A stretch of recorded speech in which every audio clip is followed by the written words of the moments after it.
Good evening and welcome to the news roundup for Saturday the 23rd of September. Before we get into the news, please remember to like this video, share your views in the comments, and share the video with your family and friends. Teach them! Always make sure the message reach them! Now for the news in detail. The brother of dancehall entertainer Jashi was shot and killed by gunmen on Saturday morning. Another man was shot and injured in the incident. Reports are that about 2:05 a.m., 29-year-old laborer David Clark and another man were at a yard in Grandspin when armed men approached and opened fire. Clark was shot and killed while the other man was injured. In July of this year, a motor vehicle that Jashi owned was attacked by armed men on Constant Spring Road after an event held to mark the artist's birthday. 6 men, all members of the entertainer's entourage, were shot and injured. The entertainer reportedly left the event in another car. The Ministry of Health and Wellness has declared a dengue fever outbreak. In a release Saturday, the ministry said its National Surveillance Unit advised that the island has surpassed the dengue epidemic threshold for July and August and is on a trajectory to do the same for September. This means the country has seen an increase in the number of cases compared to what is normally seen during these months of the year, the ministry stated. As of Friday, September 23rd, the country had recorded 565 suspected, presumed and confirmed dengue cases, the ministry said. Of that number, 78 cases have been confirmed, with the majority of the cases in Kingston and St. Andrew, St. Catherine and St. Thomas. The ministry said that the dominant strain has been dengue type 2, which is one of the deadliest and has not been predominant in Jamaica since 2010. The strain, in addition to fever, can cause 2 or more other symptoms of typical dengue infection and can be fatal. However, there are no dengue-related deaths classified at this time, but 6 deaths are being investigated, the ministry said. Jamaica last had a dengue outbreak in 2019. The police are probing the circumstances surrounding the death of an 80-year-old girl at her home in Portland on Friday. The deceased has been identified as Venice Burke of a West Baptist Avenue address in the parish. Reports are that Venice, a student of a Comfort Castle institution, was at home with her stepfather after leaving school when the incident occurred.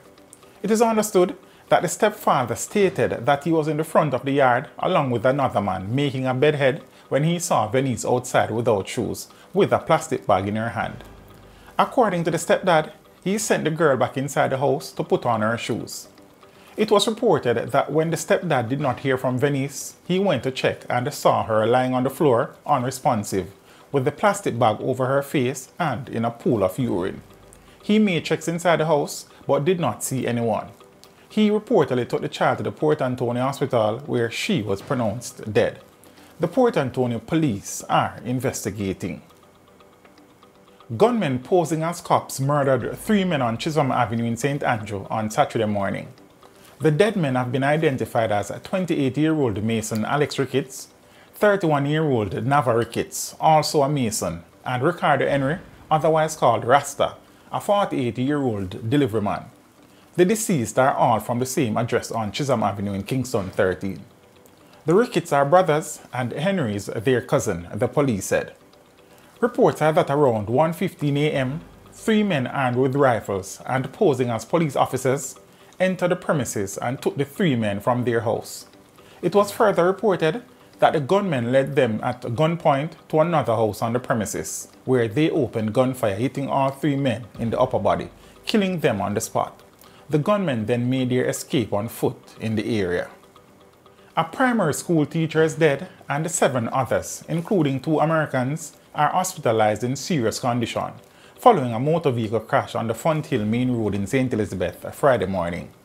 The deceased is 31-year-old Daniel Blake, a teacher at the Savannah Lamar Primary School.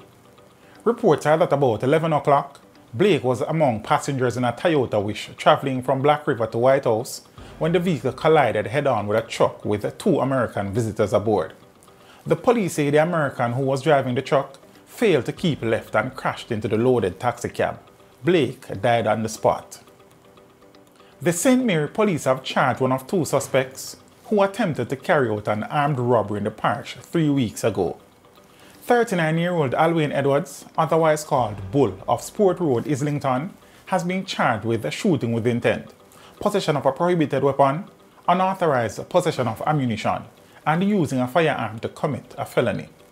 Investigators reported that on September 5, the men trailed a 72-year-old farmer from a bank to his house in Lewis Store, Highgate, in a bid to rob him.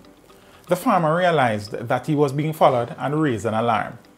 A licensed firearm holder came to his assistance and opened fire on the gunman, hitting Edwards, who was later taken into custody. An illegal gun was seized by residents. The St. Mary police are searching for a man who stole the firearm of a pastor in the parish on Thursday. The police say about 5 p.m., the 57-year-old pastor, who is also a justice of the peace, was inside his house in Boscobel when a man known to him ran inside the dwelling and grabbed a pouch with his licensed firearm.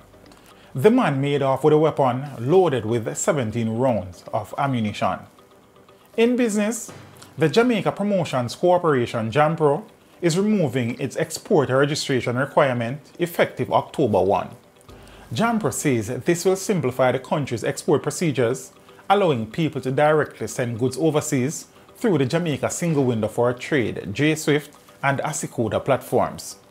Prior to carrying out export shipments, all exporters are currently required to register with JAMPRO on Export.ja, an online exporter registration platform that is integrated into Jamaica Customs Agency Asicoda system. However, discussions involving JAMPRO, the Ministry of Industry, Investment and Commerce, the Port Authority of Jamaica, and the Jamaica Customs Agency resulted in the decision to remove the registration requirement and fees. JAMPRO says where permits or licenses are required, exporters can initiate their request to obtain a permit via the J-Swift platform from any of the 10 border regulatory agencies currently on board with their related e-services. Exporters not requiring permits or licenses can submit their export declaration via the Asicoda system or through the services of a licensed customs broker when ready to ship. In sports, Jamaica's reggae girls suffered a setback in their bid for direct qualification to next year's Olympic Games in Paris after going down 2-0 to Canada in their first leg qualifier at the National Stadium on Friday night. Nichelle Prince opened the scoring for the Canadians in the 18th minute, while Andriana Leon doubled their advantage in the second half stoppage time. The return fixture is set for Tuesday at the BMO Field in Toronto. And that is it for your news roundup for today. We would appreciate you liking this video, leaving a comment, and sharing the video with your family and friends. Have a good evening and see you next time.